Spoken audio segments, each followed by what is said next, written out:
देखिए तो हम लोग पढ़ रहे हैं क्लास 12th का फिजिक्स के चैप्टर 1 का नोट्स। मेरे दोस्त टॉपिक है विद्युत आवेश। तो इस छोटे से पॉइंट को समझने से पहले हम ये छोटे छोटे पॉइंटों को ध्यान में रखेंगे। देखिए परमाणु क्या है? परमाणु है जो कि पदार्थ में होता है, पदार्थ में परमाणु रहता है। नाभिक परमाणु के बीच में रहता है। मान लीजिए ये परमाणु है तो इसके बीच में नाभिक होगा।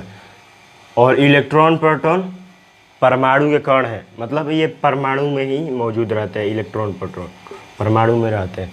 उदासीन जिस पर कोई आवेश ना हो। उदासीन का मतलब होता है जिस पर कोई आवेश ना हो। अब बारी है ये सारे पॉइंट को समझने का। तो देखिए सामान्य अवस्था में प्रत्येक परमाणु में इलेक्ट्रॉनों की संख्या उसके नाभिक में मौजूद प्रोटॉनों की संख्या के बराबर होती है, इसलिए परमाणु विद्युत रूप से उदासीन होते हैं।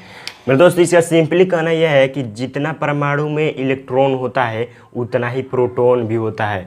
मतलब यहाँ पर नाभिक में प्रोटॉन होता है, नाभिक में ही प्रोटॉन होता है और कहीं पाया नहीं जाता है प्रोटॉन।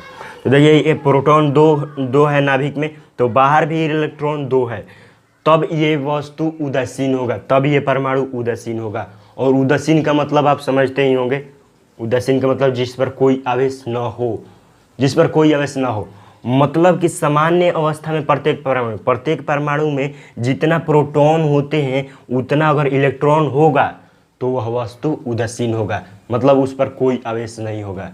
मेरे दोस्त आपके दिमाग में पहला सवाल ये चल रहा होगा कि इलेक्ट्रॉन और प्रोटॉन बराबर हो रहे हैं तो आखिर क्या हो रहा है उसमें कि वस्तु उदासीन हो जा रही है। ऐसे तो आपको नहीं समझ में आ रहा है कि इलेक्ट्रॉन और प्रोटॉन बराबर हो जा रहा है तो वस्तु उदासीन आखिर क्यों हो रहा है? वस्तु उदासीन क्या कारण है वस्तु उदासीन होने का? इलेक्ट्रॉन प्रोटॉन बराबर हो गए तो ऐसे थोड़े हो जाएगा कि परमाणु उदासीन हो जाएगा। आखिर कारण क्या है? मेरे दोस्त आप सिंपली समझ लिए कि अगर परमाणु में इलेक्ट्रॉन और प्रोटॉन बराबर होगा तो वस्तु उदासीन होगा, मतलब उस पर कोई आवेश नहीं होगा। अगर इत्तेफाक से इलेक्ट्रॉन की संख्या अधिक हो गई या प्रोटॉन की संख्या अधिक हो गई तो क्या होगा? मतलब कि अगर इलेक्ट्रॉन प्रोटॉन बराबर नहीं होंगे तो क्या होगा? मेरे दोस्त इस बात को समझने के लिए एक छोटा सा कॉन्सेप्ट है, अब आएगा असली मजा। देखिए ये है छोटा सा बॉक्स और इस बॉक्स से एक ऐसा ज्ञान आपको मिलेगा जिससे ये सारे कॉन्सेप्ट क्लियर हो जाएगा।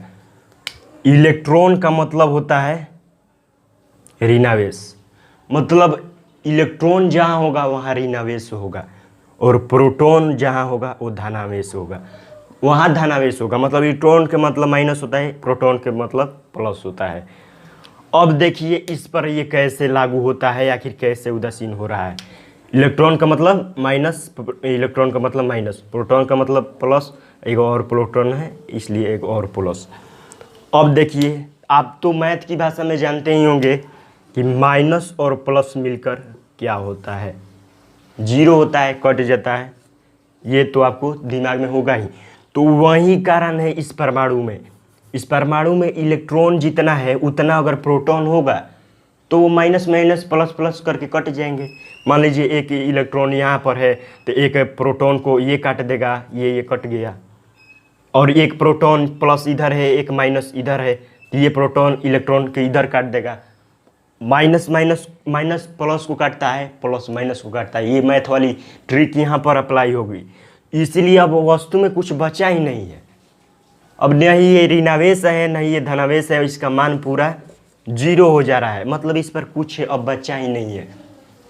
ना ही ये इस पर ऋणावेश है, ना ही इस पर इलेक्ट्रॉन है, अब ना ही इस पर प्रोटॉन है, इसलिए ये वस्तु उदासीन, मतलब इस पर कोई आवेश नहीं है। मेरे दोस्त जब बराबर इलेक्ट्रॉन और प्रोटॉन होगा तो दोनों मिलकर कट जाएंगे, मतलब माइनस प्लस करके कट जाएंगे, बचा 0, इसलिए उदासीन मतलब कुछ नहीं, उस पर कोई आवेश नहीं है।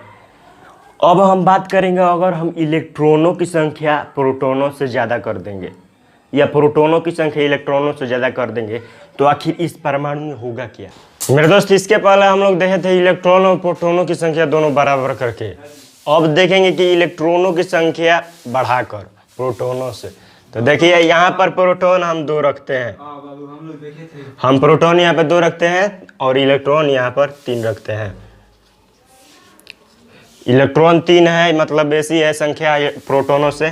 तो अब देखिए इलेक्ट्रॉन पर माइनस चार्ज रहता है, माइनस चार्ज और प्रोटोनों पे यहाँ पर दिया हुआ है, प्रोटोनों पे प्लस चार्ज होता है।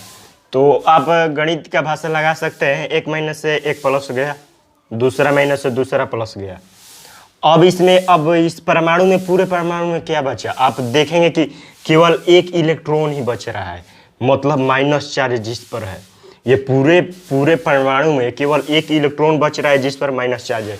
तो इसको क्या हम बोलेंगे, इस पूरे पर कैसा आवेश है, तो इस पूरे परमाणु पर हम कहेंगे कि ऋणावेश है, क्योंकि यहाँ पर इलेक्ट्रॉन बच, मतलब ये पूरा परमाणु ऋणावेशित है।